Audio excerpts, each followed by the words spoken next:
In this section, we'll explore the advancements in interoperability within the Autodesk ecosystem, focusing on enhanced compatibility and seamless integration with other programs to facilitate smoother and more efficient workflows.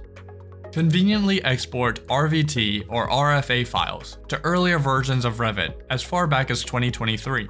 This backward compatibility feature ensures smooth interoperability between different software versions and collaborative efforts within the design teams. You can also launch a specific version of install directly from the dialog within Inventor. This release of Inventor allows users to seamlessly import IFC files from Revit using any CAD technology. This feature ensures all the associated metadata is brought into Inventor without data loss.